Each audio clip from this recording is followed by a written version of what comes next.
नमस्कार दोस्तों, audio books bye AK47 में आपका एक बार फिर से हार्दिक स्वागत है। हर नया अध्याय हमें कुछ नया सिखाता है और आज का चौथा अध्याय भी ऐसी ही महत्वपूर्ण सीख लेकर आया है। तो आइए पूरे ध्यान से सुनते हैं और शुरू करते हैं चौथा अध्याय। चौथा अध्याय है स्वर बदलने की कुशलता। जैसा कि सब जानते हैं, कंठ की स्थिति बदलने से ऊंचे, नीचे या मध्यम स्वर की ध्वनि उत्पन्न होती है।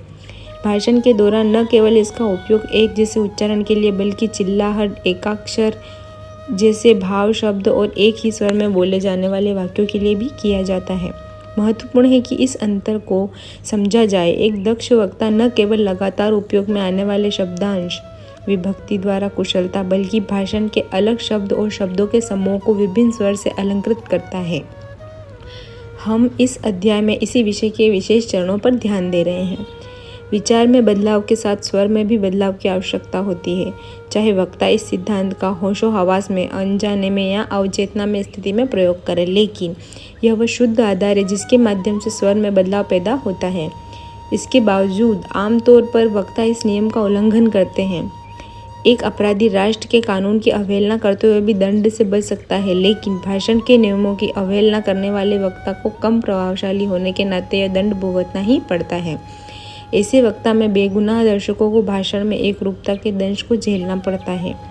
एक रूपता यदि वक्ता के लिए पाप के समान है तो दर्शकों के लिए महामारी से कम नहीं है। स्वर में बदलाव लाने की कला लगभग सभी नौसिखियों के लिए अड़चन का काम करती है।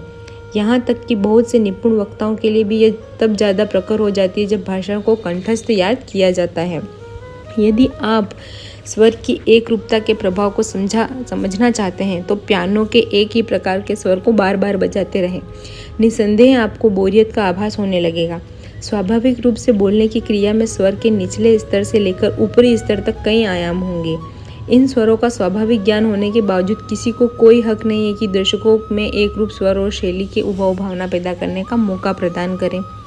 इसमें कोई दो राय नहीं है कि धुन की रचना में एक विशेष लय संगीत की खूबसूरती का आधार बन सकती है। धुन में एक आधारभूत लय के मुताबिक ही बाकी स्वरों का ताना बाना बुना जाता है। इस प्रकार धुन में सामंजस्य तैयार किया जाता है। यही वजह है कि धार्मिक संस्कार के उद्देश्य से बनाई गई धुन में पवित्रता का आभास होता है। लेकिन सार्वजनिक तौर पर भाषण देने वाले वक्ता को एक रूपता से बचना चाहिए, क्योंकि भाषण का एक जैसा ढंग वो पैदा करता है। निरंतर स्वर बदलने की कला प्राकृतिक उपहार है। भाषण देने की कला में दक्षता हासिल करने के लिए प्राकृतिक नियमों को समझना बेहद आवश्यक है। ध्यान से सुनिए कि चिड़िया कैसे चहचहाती है।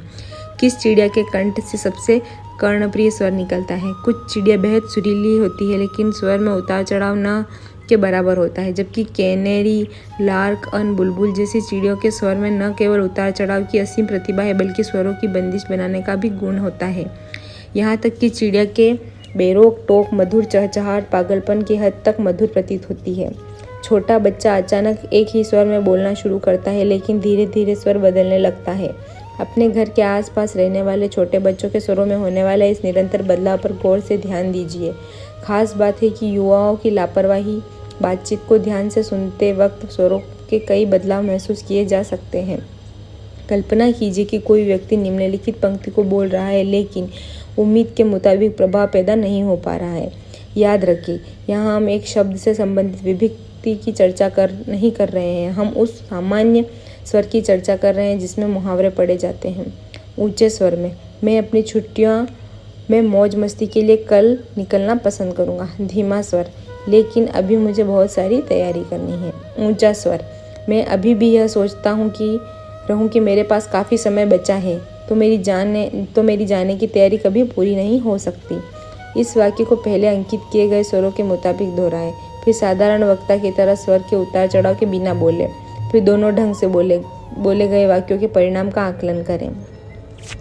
स्वरों में बदलाव की आवश्यकता स्वयं महसूस की जा सकती है, लिहाजा इस सिद्धांत को जल्द से जल्द सीखने की कोशिश करें। हालांकि स्वयं को एकरूपता से उबारने के लिए संयम की आवश्यकता होती है। स्वाभाविक बातचीत में व्यक्ति पहले विचार करता है, फिर विचार व्यक्त करने के लिए शब्दों का ताना बाना बुनता है, जबकि पहले से तैयार किए गए भाषण में वक्ता शब्दों का सही क्रम तैयार करता है। लेकिन यदि इस प्रक्रिया को उलट दिया जाए तो क्या परिणाम भी बदल जाएंगे? बेहतर यही है कि भाव व्यक्त करने के लिए प्राकृतिक नियमों का इस्तेमाल करें। निम्नलिखित संकलन को उदासीन तरीके से पढ़ें। इसके अर्थ को समझने के लिए एक बार भी न रुके। इस प्रक्रिया को बार बार दोहराएं। ध्यान से समझने की कोशिश करें कि इस संकलन का क्या अर्थ है। विचार पर विश्वास करें। इसका प्रभावशाली व्याख्यान करने की कोशिश करें और कल्पना करें कि आप दर्शकों को संबोधित कर रहे हैं। यदि आपने निर्देशों का सही ढंग से पालन किया है तो बार बार पढ़ने के अभ्यास से स्वरों में बदलाव महसूस किया जा सकता है। श्रम व्यक्ति को नहीं मारता, चिंता मारती है। श्रम स्वास्थ्य के लिए लाभदायक होता है। किसी व्यक्ति के कंधों पर क्षमता से ज़्यादा बोझ नहीं रखा जा सकता।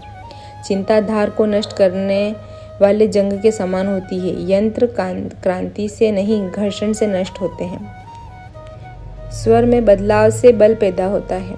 यह एक बेहद महत्वपूर्ण बयान है। स्वर के विभिन्न दर्शकों में रुचि पैदा होती है, लेकिन दर्शकों का ध्यान आकर्षित करने का सबसे आसान तरीका है सही जगह पर बल का प्रयोग। महत्व देने योग्य शब्द या वाक्य पर सही एवं सटीक बल देना बहुत जरूरी है।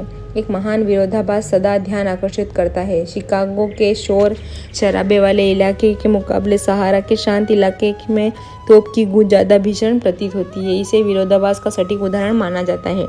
कांग्रेस आगे क्या करने वाली है? भाषण के दौरान अचानक स्वर में बदलाव और वाक्य विशेष पर दिए गए जोर के जरिए वक्ता सवाल की गंभीरता को दर्शाता है। इस गंभीरता को दर्शाने के लिए ऊपर इस्तेमाल की गई विधि का उलट दिया जाए तो भी समान प्रभाव पैदा होगा। बस गंभीरता में थोड़ा बदलाव दर्शाना होगा। दोनों विधियों का कुशलता से उपयोग किया जाए तो बेशक समान परिणाम हासिल किया जा सकता है। अधिकतर वक्ता बेहद तेज स्वर में बोलते हैं। शेक्सपियर के मुताबिक शीतल, नम्र और मंद आवाज़ महिलाओं का उत्तम गुण है। इसका महत्वपूर्ण पुरुषों के लिए भी कम नहीं है। सशक्त आवाज़ के लिए न तो उनका भारी होना ज़रूरी होता है और न ही बेहद नम्र होना। अंततः स्वर के विभिन्नता लाने के लिए कई और महत्वपूर्ण पहलुओं पर ध्यान देना ज़रूरी है। ऊंचे स्वर में गाएं, फिर धीमे स्वर में। इस तर्ज पर गाते समय स्वर को घटाते बढ़ाते रहें। स्वर बदलने की इस कला का बोलते समय भी अभ्यास करें। भाषण के दौरान हल्के, मध्यम एवं ऊंचे स्वर का इस्तेमाल स्वयं की रुचि और पसंद के मुताबिक होना चाहिए। हर अध्याय में हमें कुछ नया सीखना मिलता है। उम्मीद है आज की सीख आपके जीवन में भी काम आएगी। अगले अध्याय में फिर मिलेंगे, तब तक अपना ख्याल रखें। धन्यवाद।